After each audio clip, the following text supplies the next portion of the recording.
Shalom Bapak Ibu Saudara, apa kabarnya? Bagaimana kabarnya setelah 6 bulan kita tidak berjumpa secara fisik di gedung gereja? Nah, ngomong-ngomong apa aja nih kesibukan yang Bapak Ibu Saudara lakukan selama di rumah aja? Ada yang mengatakan bahwa bekerja dan belajar dari rumah itu menjadi lebih sibuk.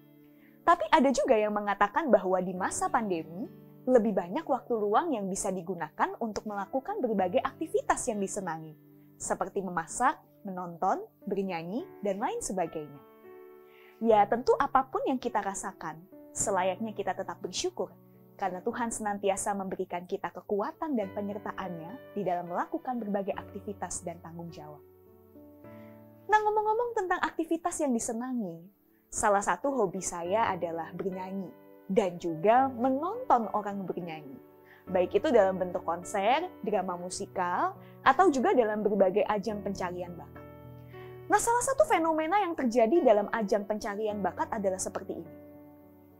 Ketika sang peserta memiliki penampilan yang kurang menarik, atau berasal dari sebuah daerah yang kurang begitu terkenal, seringkali itu tidak selalu memang ya, seringkali para juri akan memberikan ekspresi wajah yang kurang mengenakan. Seolah-olah tidak percaya bahwa peserta tersebut memiliki bakat yang gemilang. Tapi setelah sang peserta menunjukkan bakatnya yang ternyata sangat memukau, barulah sang juri dibuat terkejut dan sontak ekspresi wajah yang kurang mengenakan berubah menjadi ekspresi sukacita. Nah saudara, bukankah hal tersebut kerap kali juga terjadi dalam kehidupan kita?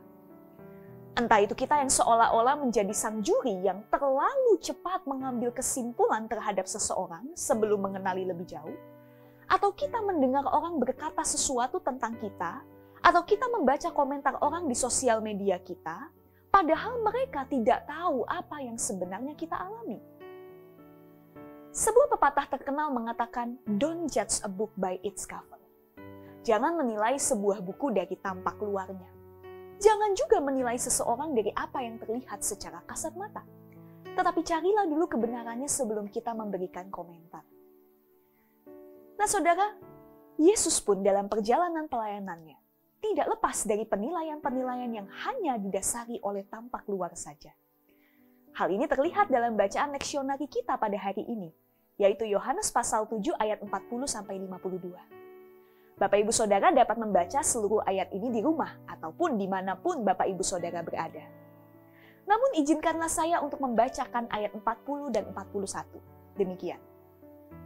Beberapa orang di antara orang banyak yang mendengarkan perkataan-perkataan itu berkata, "Dia ini benar-benar nabi yang akan datang." Yang lain berkata, "Ia ini Mesias." Tetapi yang lain lagi berkata, "Bukan, Mesias tidak datang dari Galilea." Saudara, ketika Yesus makin dikenal banyak orang, mereka berpendapat bahwa ia adalah Mesias yang dinanti-nantikan. Namun tidak sedikit orang juga yang meragukan kemesiasan Yesus hanya karena Yesus banyak mengajar dan berkarya di Galilea, di mana Galilea merupakan wilayah rakyat jelata. Itulah mengapa tadi dikatakan di ayat 41, Mesias tidak datang dari Galilea. Saudara, memang dalam konsep orang Yahudi kala itu, Mesias haruslah keturunan Daud dan lahir di Bethlehem. Nah inilah salah satu ironi yang dituliskan Yohanes, bahwa sesungguhnya Yesus memang adalah keturunan Daud, dan bahwa Yesus pun juga dilahirkan di Bethlehem. Namun hanya karena mereka melihat bahwa Yesus berkarya di daerah yang bagi mereka tidak layak, maka mereka menutup mata terhadap fakta yang sebetulnya terjadi, dan dengan cepat mengambil kesimpulan bahwa Yesus bukan Mesias yang dinantikan. Saudara, kiranya dari firman Tuhan pada hari ini kita dapat belajar bahwa Allah dapat berkarya di luar batasan pemikiran kita. Bahkan Allah pun juga dapat berkarya melalui hal-hal yang secara kasat mata terlihat tidak mungkin dan tidak layak bagi kita. Karena itu, jangan terlalu cepat untuk menilai seseorang dengan standar duniawi. Tetapi belajarlah untuk melihat orang lain sebagai ciptaan Allah yang berharga dan istimewa, sama halnya seperti kita.